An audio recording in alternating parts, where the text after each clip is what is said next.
What is home care? Home care is a care option that allows an older adult to live in his or her own home and be cared for by a professional. Home care services can often vary, depending on the older adult's health scenario. They can include things like personal care, bathing assistance, transportation, and specialized Alzheimer's care.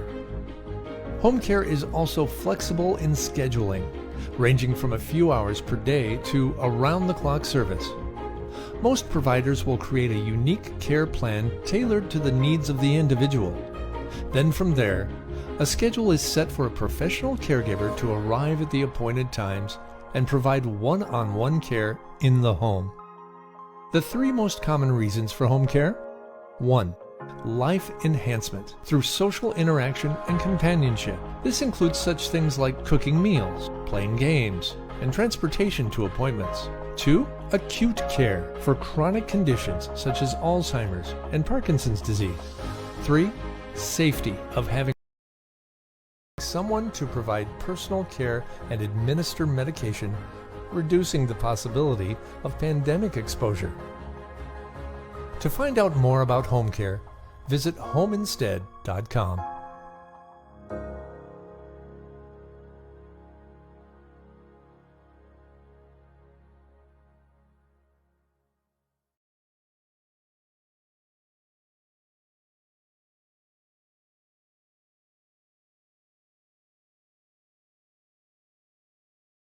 Hello, welcome back. At least I hope welcome back. I hope you were with us for that last session with Mike Briggs. Again, I told you Mike was a wrestler, and that's the first thing I learned about him, was that he was a wrestler.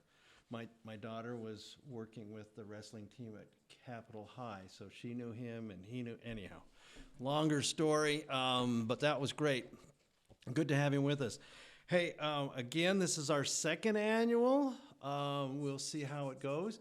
We found that it's awfully convenient for a lot of people to just log on and follow at home. We've always done these live, and so that was a lot of fun too. But this has been a little easier for people to get this information. And so we've got a thank you to Home Instead. I think you just saw a commercial from them. Great, great, great folks. And the Blue Cross of Idaho, the True Blue Special Needs Plan. And again, we're here at Garden Plaza at Valley View. It's the only place I've been yelled at by residents. They were playing cards, and me and the old man band, we were playing not too far, and they came over and asked us to turn it down. I said, well, we were supposed to be here. Anyhow, it was a long story, but it was a lot of fun. We're going to talk about now perhaps some things that we learned or maybe should have learned during this COVID thing, which, I would love to be able to sit here and tell you that we're past it, it's done. I am not getting that feedback from anybody that we're done and that we're past it. But are there some things that we could learn from it, especially for, mom or dad or some of our older folks? I know that my mom struggled, so you probably hear about mom's struggle as we talk today. We have two awesome guests with us today. We've got Erin Olsen on the Idaho Commission on Aging, who, as near as I can tell, does everything over there, right? Did I get that right? Not even close, but oh. Well, there's the disease prevention and health promotion, homemaker chore and transportation. Those are 4 programs that you manage. Used to. We made a little bit of a shift, so Okay. I'm still doing disease prevention and health promotion, and I have taken on the Aging and Disability Resource Center, very good. which is absolutely critical for the types of things that we're talking about and making those connections so Excellent. that people have an easy one-step way to get the services. Oh, very good. Very good. Hopefully you will infuse your comments today with how to access that, because Yes. that would be awesome. And oh my gosh, 2 master's degree in education. Mm-hmm. You founded and managed PC Keys Technology Solutions, and you did that for 26 years. Yeah, prior life. Seems like at least, but it all comes around. So. Okay, so you've been with the Commission on Aging since 2017. And it says here, I love this line, where she is able to utilize her varied background, interest, and skills to develop and manage programs that promote interventions to assist Idahoans in aging successfully. And I think that's right. You have such varied background and interests. I love it. I love it. And so one other line, and this is what we're going to do today, is address factors that impact how older adults can stay healthy, stay safe, stay informed, and stay at home. And letting them decide what home is for them, where they would like to be. So awesome. Thank you for being with us today. We're going to ask you a bunch of questions. Good. Hopefully I'll have a lot of answers. Okay, well, the three of us will figure it out. Yeah. And Kathy Lacina, who we've known for a long time. Kathy, always good to see you. Thank you for being here. You're welcome. Community outreach specialist for Oasis Senior Advisors. Okay, so in a minute I'm going to ask you what that all means, but you've been in this industry for a while. I have. Every time I run into you, you're always upbeat, very energetic. She's on drugs, I think. You can't say that. Oh, I can't say that. I'm sorry. Don't, just take that out. High on life. And coffee? Oh, yeah. Okay. And then you've worked with the senior living communities, and you've done a good job with that. That I know. You were the sales director at Revel Eagle. I was. And I think that was a lot of fun. I think you enjoyed that. It was interesting. It was interesting. We'll leave it at that. It was during the COVID. Oh, yeah. Yeah, oh, so, yeah. Yeah, fun is probably not the word. No, it was hard work. Yeah, it was. Yeah. Oh, my goodness. Well, we're going to talk about that a little bit. And you've been on a bunch of committees related to senior care in the Treasure Valley, the IGFA, Idaho Guardians and Fiduciary Association. Yes.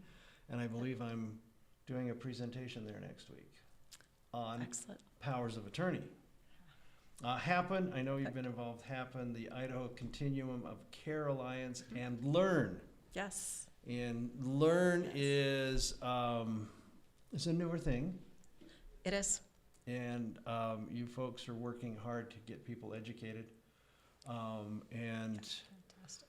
Well, and Erin, I think you recognize this as well. There's either a very little information that you can find and is worthwhile to you, or it's a fire hose. Yes. And to sit down and parse out, the really good stuff is difficult to do. Absolutely. And so Kathy and folks are working on that with LEARN, the idea of being able to give out that kind of information. That's what we're hopefully doing here. And again, you should get your notebook out, take notes. There's good stuff here. There's going to be a lot of information that we weren't going to get through today, but we're recording this. You'll be able to see it again. And then probably knowing these two, you may get a reference or two that you can go look up. So let's start with quality of life, because I know that the COVID thing was a real challenge for a lot of folks of a certain age, our seniors, if you will. Tell me a little bit about the challenges. What did you see? So, Erin, why don't you start? We saw everything. And we continue to see everything. And, the first thing that I always like to remind people of is quality of life is a different concept for every person. That's true. And we have to be respectful of those types of things. And that's why we say aging in place in your community of choice. Those are two things that are critical for that, because it's not the same for everybody. In some of the prior sessions, people have talked about, do I age at home versus in a facility, and how we have kind of in our heads that a facility is bad.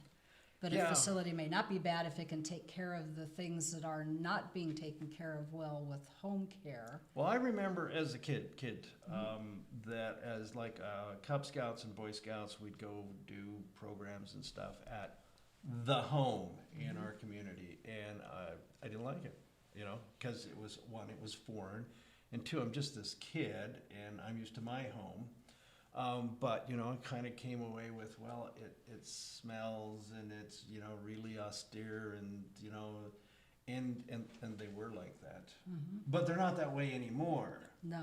But I still, that has settled in, hasn't it? I grew up with that stereotype and actually worked 30, dare I say, years ago in facilities that were that way. Yeah. But good thing is they have changed. We do have a lot of opportunities for people to have a more home-like setting while they're still getting skilled care. Well, and so Kathy, I'm going to serve up the softball here for a second. We get a lot of parents, grandparents that remember that home, in the home, and they make their child raise the right arm, put the left hand on the Bible, Right. and you swear never to put me in a home. And unfortunately, a lot of kids do that. So Yeah. Kathy, give us. Yeah, they do, and it's well intended. And at the time that it's being said, there really isn't any reason to think that can't happen.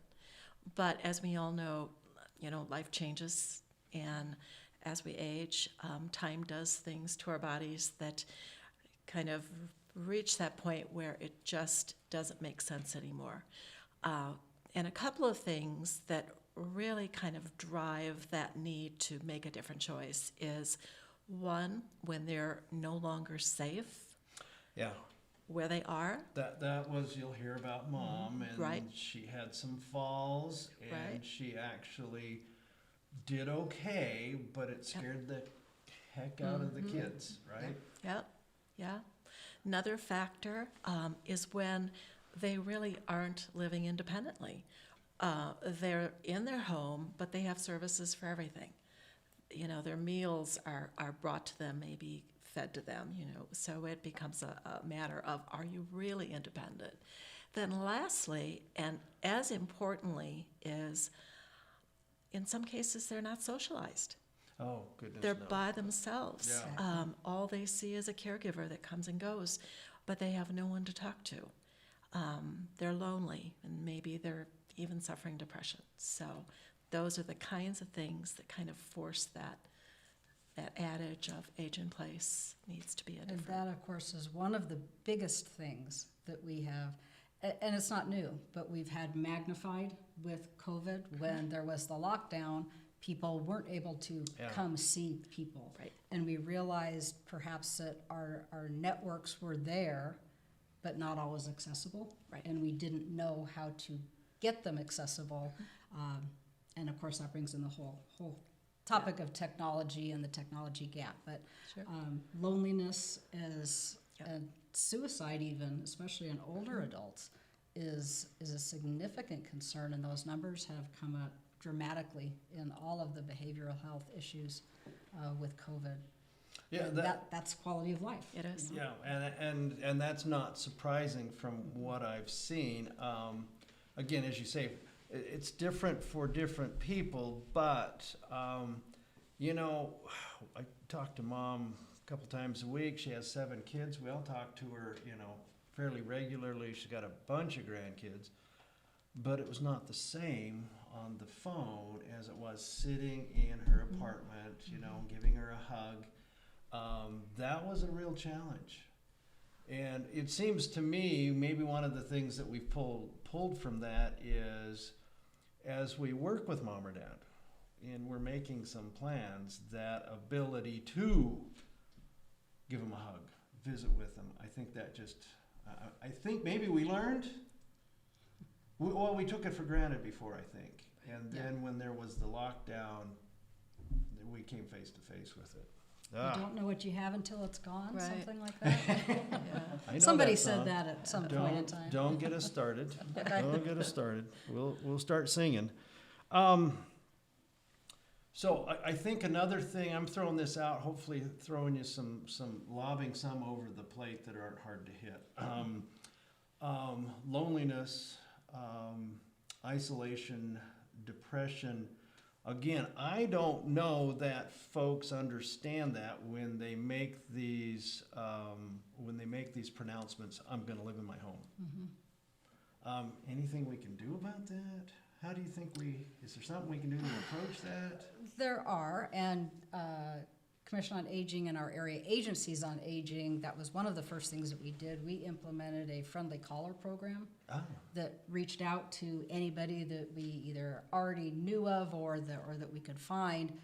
It was that touch point because a lot of older people don't necessarily have family to care for them. And when you're locked down, nutrition and food, of course, are your first two things that you have to worry about before anything else. And so we get people fed, we make sure their medications are right, but then there are all of the other things that include isolation and loneliness as well. Just having a phone call can work. Well, I thought that it was huge for Mom, but you know what? It still wasn't the same as the contact. Yeah. Yeah. I imagine that's the same way for most people, Yeah. but there's a few that don't Yeah. mind. I didn't mind. I have to tell you a personal story. I am one of those people that I'm just happy as a clam to sit at my desk, head to the grindstone 10 hours, and I don't want to say not be bothered. I love my colleagues, but I do well that way. Yeah.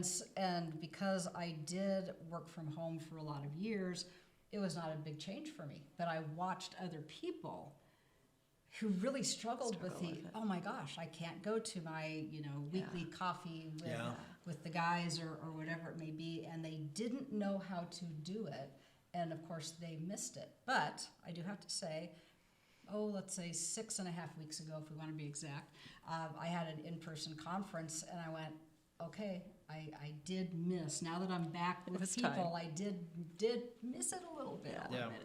Yeah. You know, there's another factor to this too that I actually witnessed.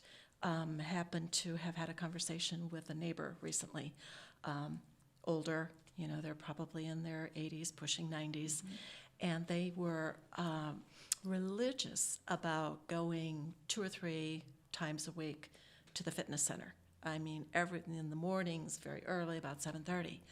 Well, that was taken away last year because obviously things shut down. There wasn't that opportunity. The impact on the wife was that she's now in a wheelchair Oh.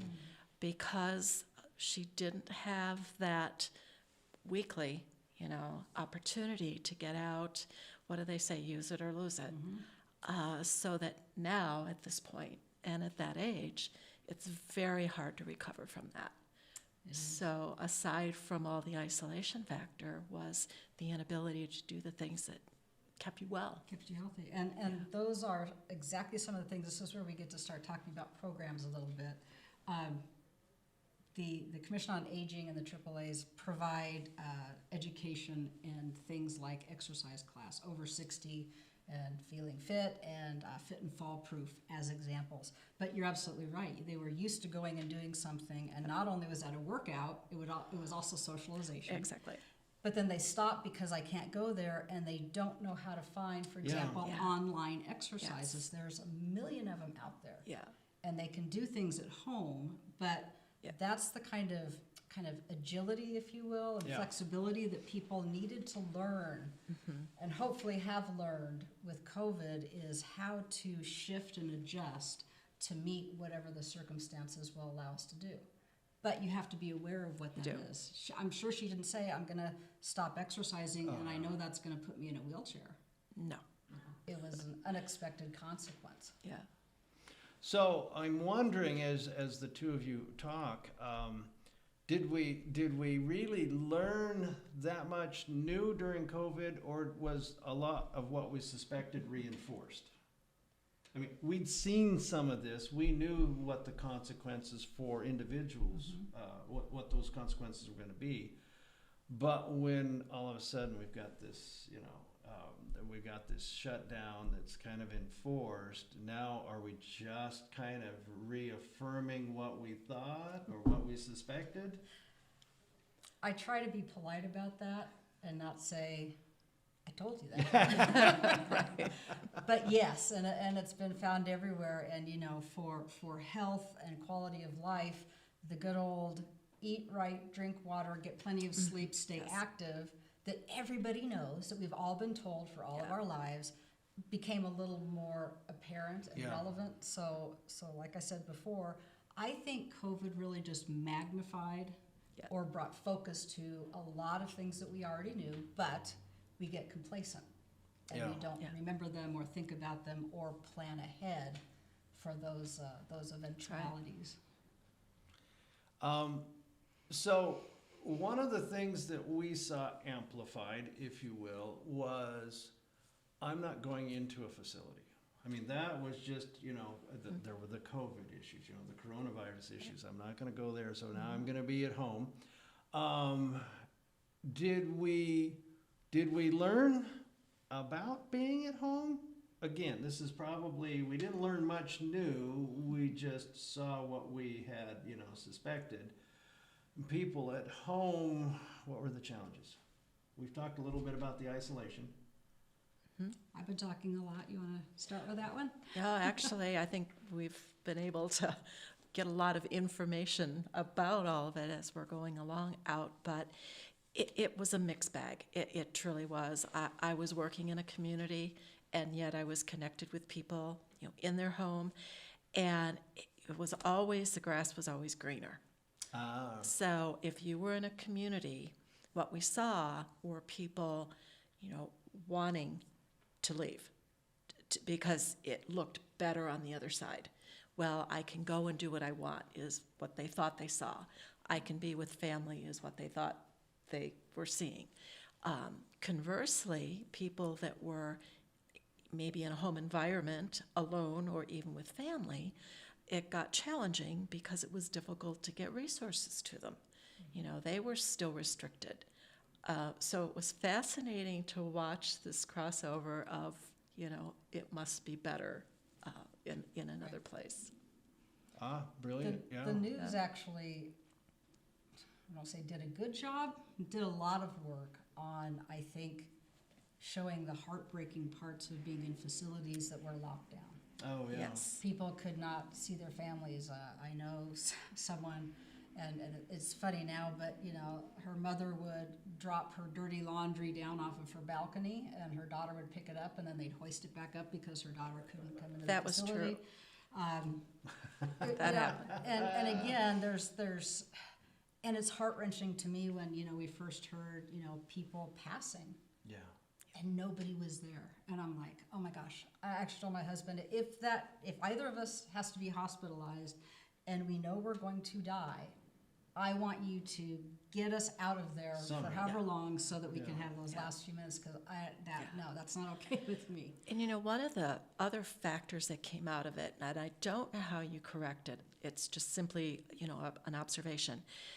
The mixed messaging and the communication piece of this was as hard on them as anything, because it changed day to day, sometimes hour to hour, and older people, well, probably a lot of people, just have problems with the unknown, with change, and here they are in a situation that is looking dire, and really not knowing what to believe based on what they're hearing. Mm-hmm. It would be different based on what the media said from maybe what the community was telling you. And admittedly, everyone was just scrambling to come up with the right path and the right solution. And yet they really paid a price for all and of we that still do. confusion. Still do, because there's lack of trust. Now it's about boosters. Right. Is it good? Is it bad? Which one do I need? And in my list of lessons learned, it is for all of us to understand that there is imperfection because COVID was new. We knew a whole lot about viruses. We knew a whole lot about making vaccines, but there also was a whole lot that we didn't know. And so when people would say, oh, I can't trust it because it changed, we have to understand it changed because we're learning. Yeah. And it changed because the virus is changing. Right. And it's not that people are right or wrong, they're giving the best advice they have at Yes, the at the time. time. Yeah, my dad was a research scientist, so I grew up with, you know, the information we have changes. We learn. Yeah. You know, we have a new paradigm, then we have the paradigm shift, and so we just keep, Yep. we never really know everything we think we do. And I or think want to. Yeah, I think people forget that it's the practice of medicine, not the assurance Yeah. of medicine. And yet we want to be assured Yeah. and comforted. Yeah, well, I can appreciate that.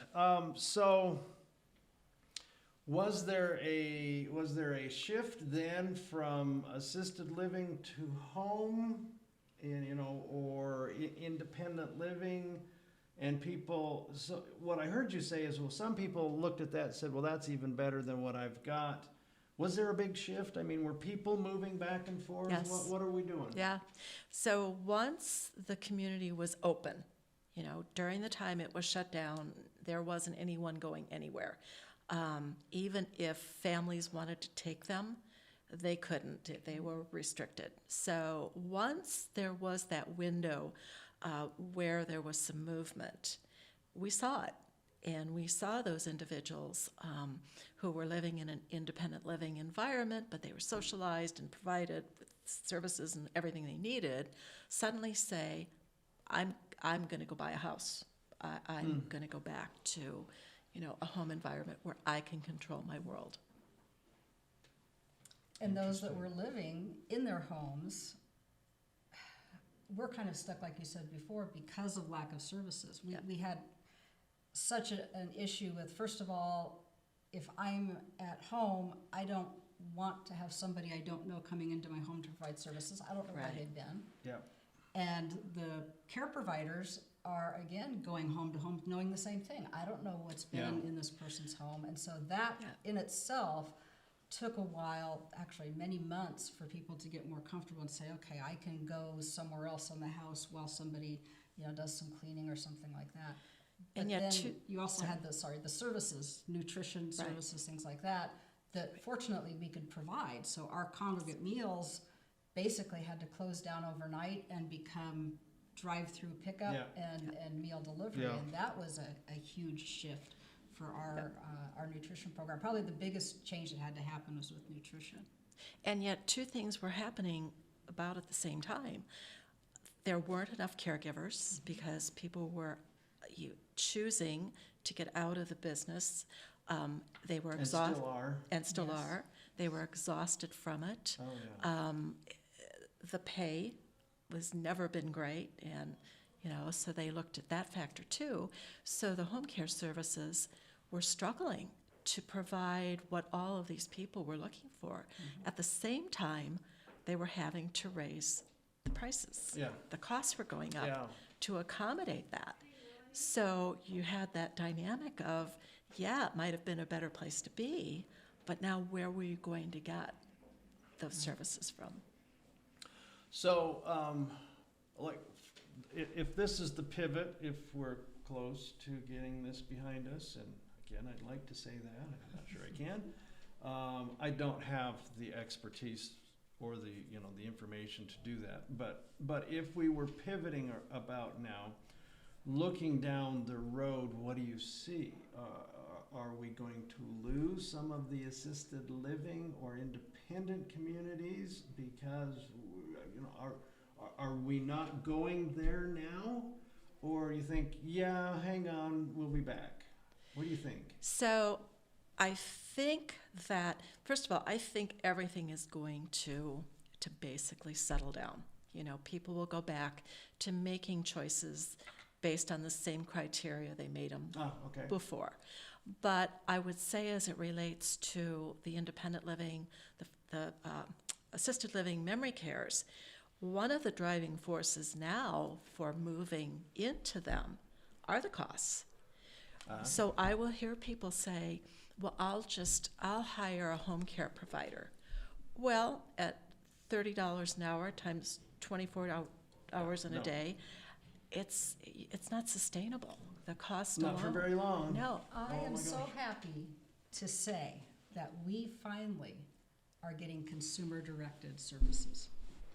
So for transportation, chore, homemaker, and respite, it's a game changer. It really is. Oh, very good. And of course, the challenges always came because you have federal and state monies, and when you can't just give somebody money, they have to, verify it. But I let other people deal with that stuff.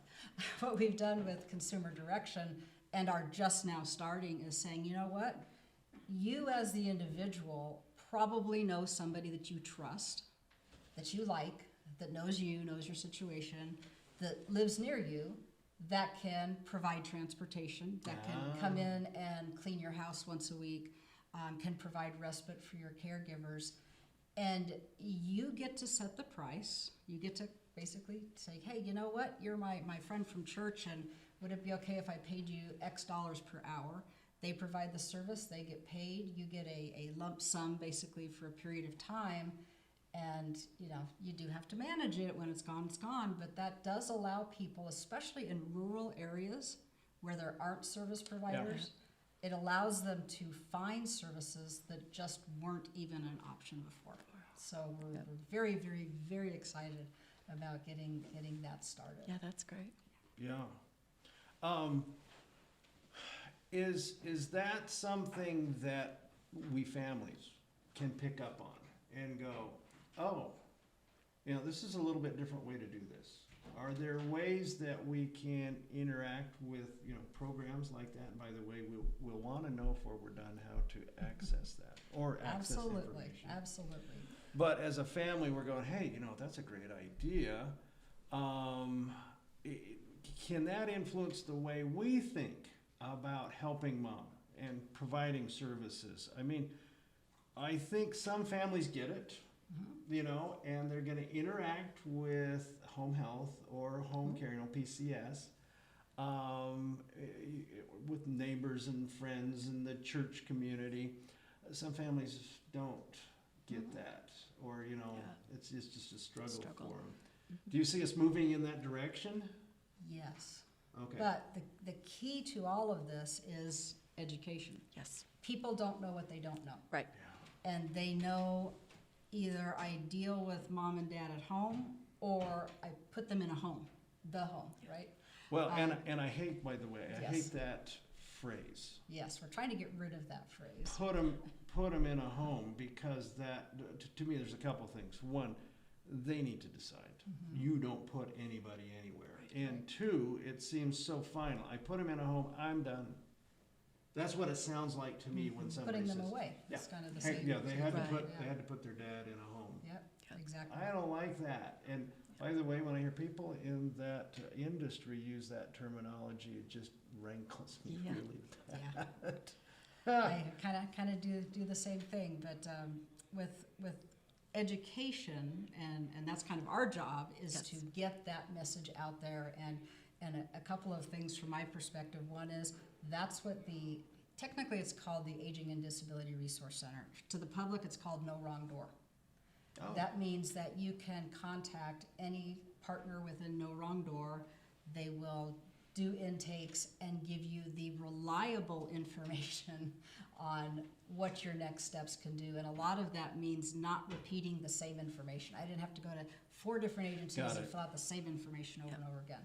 So the starting point for those is always going to be the AAA, the Area Agency on Aging.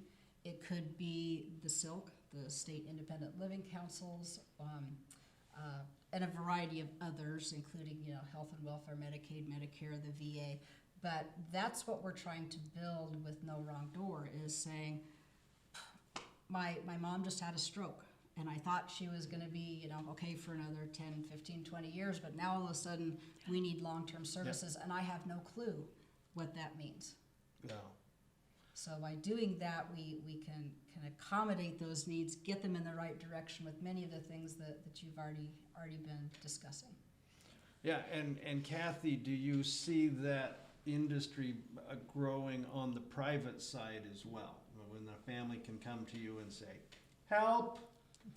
Absolutely, yeah. It is a wonderful service that our company provides, others do as well, where they don't know what they don't know, and we can facilitate, we can advocate for them. We basically just can handhold them through the process. We can help ask the questions they don't know to ask. We can be that buffer between the whole process so that they don't have to basically juggle with all the phone calls and the information that's needed.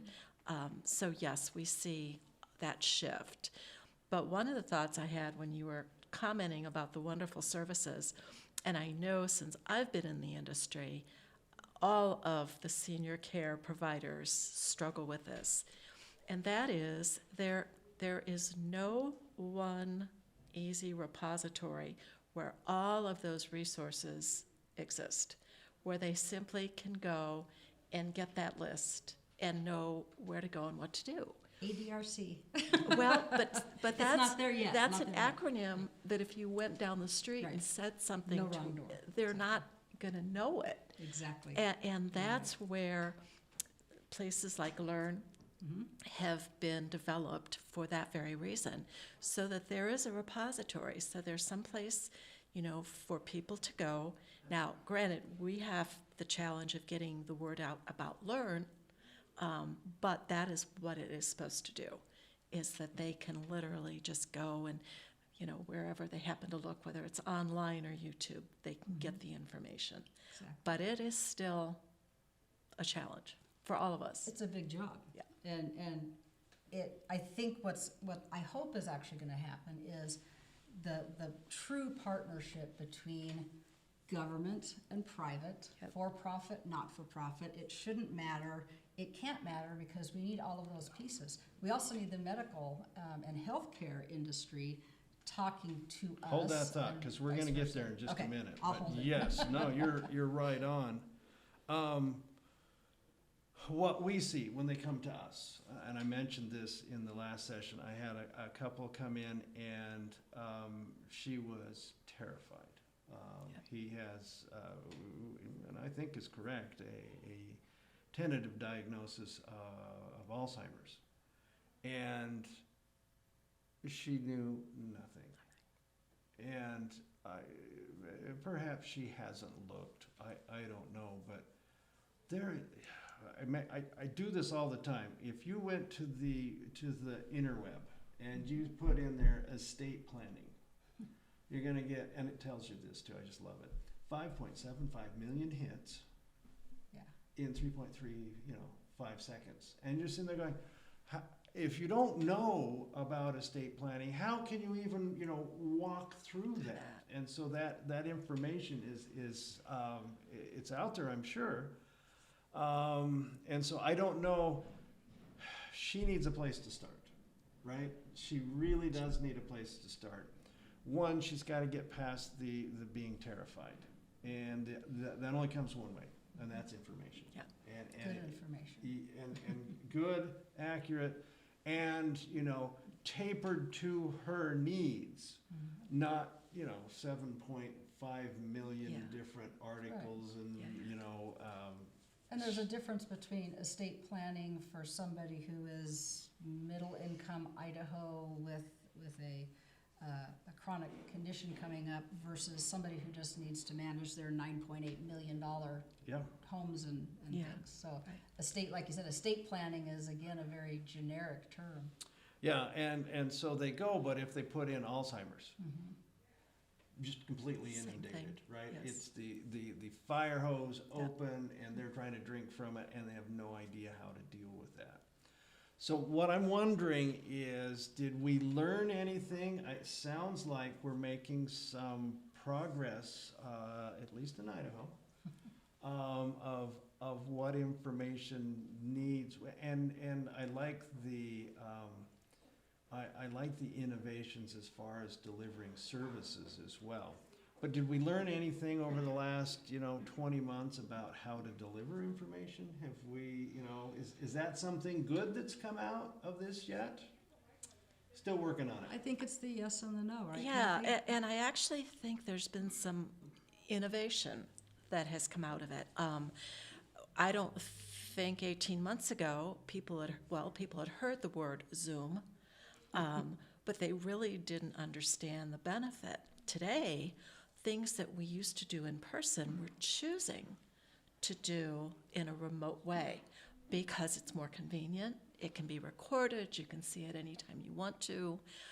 So there is a much bigger push, I think, toward technology as that solution for finding out what you need, where people before might have just gone door to door, word of mouth, friend to friend, and now they're being forced into the technology world. That's a good thing. We learned, I think, we did in our practice and personally that old people can actually do the computer. Yes. They can learn to do this, and it's opened up a world for them.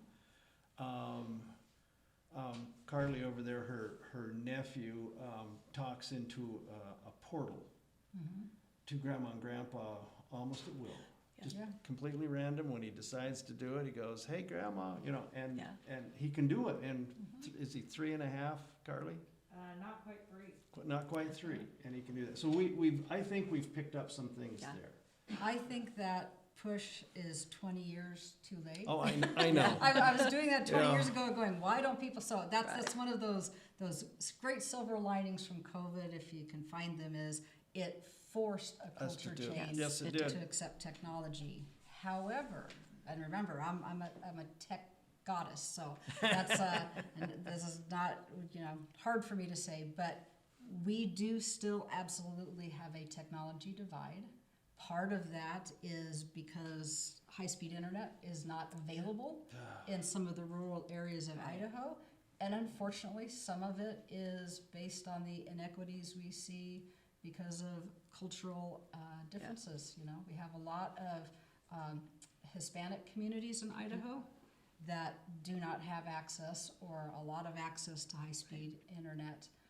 Some of our native tribes are having issues getting access to internet. And so while they may want to be able to communicate that way, we still have to go back to, and we don't even say the word anymore, newspaper. Oh my gosh. Sorry, newspaper industry, but in some of our rural towns, I the have newspaper is stories still how a we way can't to get do a it. newspaper but once a week, and we get 7 because they can't get people to deliver it. Oh my gosh, it's It's a long a story. challenge, but technology can be an answer, but only if we make it equitable and accessible Yeah. for everybody, including the education on how to use it, because not everybody does know how to use it, Yeah. and the infrastructure to get it to Well, them. it took us forever to be able to do telehealth, Yeah. right? I mean, not just the technology, but also the law and Yes. and how the medical profession governed itself. And insurance coverage. And insurance. They just weren't allowed to do it, and we were forced, right? Yeah. We were then forced, and what we found out is, it's okay. Yes. We haven't killed anybody, because we couldn't touch them. We could see them and Yeah. provide a lot. So, There's another aspect to it I've often thought, being in this industry. When you're in your middle 40s and life is going crazy and you're busy, the last thing you're thinking about is what is going to happen when. So I find that people that all of a sudden are confronted with a parent or whatever the circumstance, they've put their head in the sand for so long that they go into panic mode because they don't know how to navigate it. Well, as we as providers recognize, it's very complicated. So I see a need to basically promote showing younger people the information, getting them encouraged to look at it, to educate themselves, to know what they need to know going into it. So they're not just suddenly so caught by surprise when it happens to them. Well, it's interesting you say that because we've got about 7 minutes left here, 8 minutes. And I kind of wanted to shift into, well, what should we be doing, right? There's always going to be some issue. And are there ways that we can prepare ourselves? Have we learned something over this that we can go, all right, here's some things I've got to figure out for me, and maybe for me, and then for a loved one. But do you have some suggestions? And I like the idea that, man, they should come face to face with it sooner. Yes. And because there's a couple things. One, there's the legal planning, and that's what we do, and we get Yes. frustrated a lot because they wait till the very last Right. moment. Yeah. But you know what? There's a whole social, there's a mental, there's an emotional component to all of that. And as a society, we've decided we don't going to deal with that, I think. We need to stop that. And I hope we've learned that, and that's why the concept of successful aging, you don't start aging at 65. Right. What? You start aging at birth. Are you telling me I've already been aging? 'Cause, Yes. I got a couple of years. We're all aging, Okay. and that's good, because if we're not aging, then that's bad news. But what that means is, and I think we've both been saying, is don't bury your head in the sand. Do it early. First of all, it's really hard to make these decisions when you have somebody who is sick Yes. and or dying. That's not the time to try to Crisis, Got it. urgent, Yeah. Yes. overwhelm. Yeah. Exactly, it's too Yeah. much. So start now. Yep. Get some education, take some free, I think what we do is free education on all of these topics, and ask yourself those questions. How do I age in place? How do I age in a facility?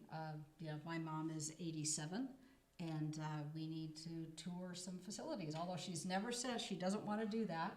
She's also said she will never move in with her children, which means she's going to be aging in her condo, right? Okay, so what kind of services can we get? She lives on the first floor because she used to live on the second floor, and that's not going to work when you're older. So all of those little things can start to come into mind when you're calm and it's not a crisis situation, and deal with, like you mentioned, the health, medical, the psychological, social, all of those different parts of aging, and make a plan. When you have a plan, you generally don't have a crisis because you know how to be flexible and move into whatever Yeah. that may be. And backups, you got to have that plan A, B, C, and D, because plan A sometimes doesn't work. And I think about the work that we do at Learn, and we kind of joke that it is a drip, drip, drip. Yeah. It isn't like there's one path to get information out, or we would have already found that. And so I guess I would look at all of us as individuals within the community taking the responsibility of talking about it, sharing what you know, sharing with people that are in need of it, or even those who don't know they need it yet. So if you happen to have a community group that you're involved with, or a church group, or your kids' sports affiliations, whatever it is, start the conversation.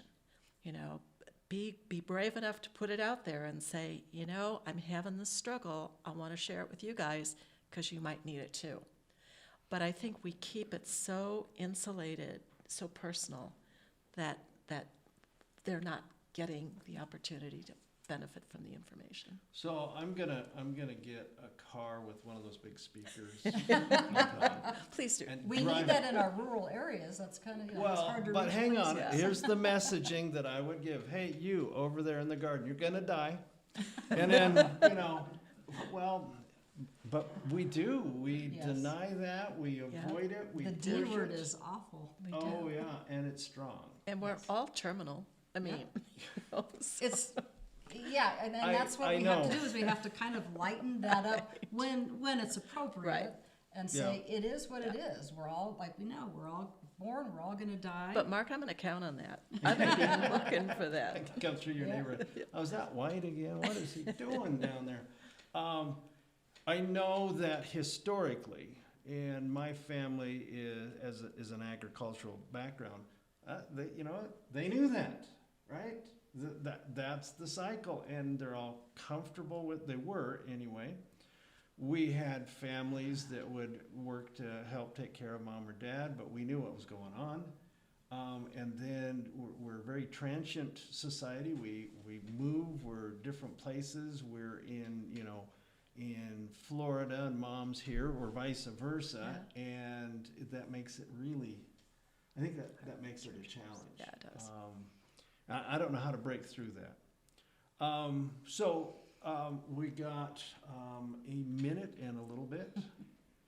Give me a takeaway. If you could get somebody to take something away from this discussion, just even one thing, what would it be?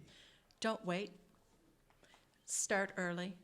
The sooner you start the process on any of those topics, whether it's estate planning or how you're going to care for, give thought to it. Don't wait to the last minute. Even if you're only 45. Yes. Yes. Stay healthy, stay informed, stay safe, and stay at home, whatever home means for you. And find those resources. And we know that that's challenging, but you now know, the two of us, I'm going to give you the website. Yes. It's easy, www.aging.idaho.gov. We'll get you to our site with all very of the good. services and resources to Do age that again. successfully. www.aging.idaho.gov. Very good. Very good. Yep. And we've got www.learnidaho.org. So once again, www.learnidaho.org. I think, like I said, the gal that was in last week, that is so easy to get terrified or overwhelmed, and there's only one way to fight it that I know of, and that's to start learning. And so I can follow And take through on small that. steps. Yeah. Don't Yeah. try to do it all at once or you Yeah. will be overwhelmed. Yep. Do one thing at a time. Very good.